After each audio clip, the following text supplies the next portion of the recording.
God was so proud of Job that there is none like him in the earth, God saying, a perfect and an upright man, one that feared God and eschewed evil.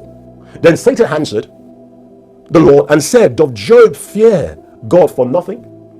Hast thou not made a hedge about him and about his house and about all that he hath on every side?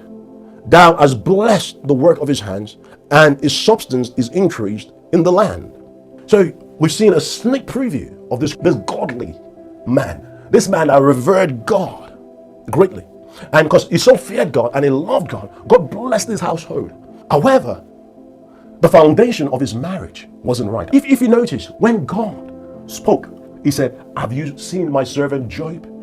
God never mentioned anything about his wife or his children. Because of Job's action, there was an edge of protection upon every one of them.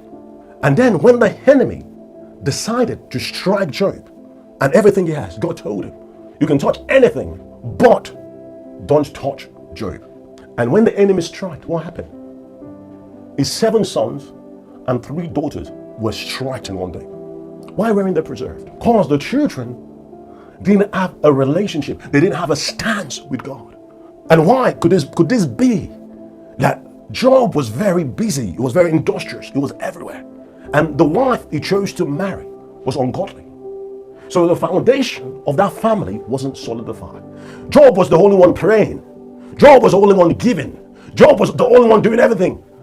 But he knows his children, maybe there will be some fault from Job's side as well. But say, he didn't ensure his children were trained the right way. His wife didn't do the same. She was ungodly. And I keep saying that because she told Job, curse God and die. You can't fear God and ask someone to curse God. So she didn't put that lifestyle, godly lifestyle, on the children. So when things struck, the children and the daughters passed away. I tell you, if those children were grown in the ways of the Lord, if they did revere God and reverence God dearly, when the strike from the enemy was coming, God would have said, don't touch his children.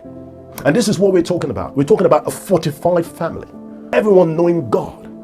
And to ensure the children flow in the way of God, especially in those days, the mother has got to be a godly person. So Job, I would say, didn't choose right.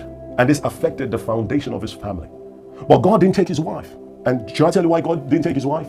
For his wife is one with him. If God says, don't touch Job, the enemy doesn't have any legal right to take the wife, because the wife has become one flesh with Job. But the children are not.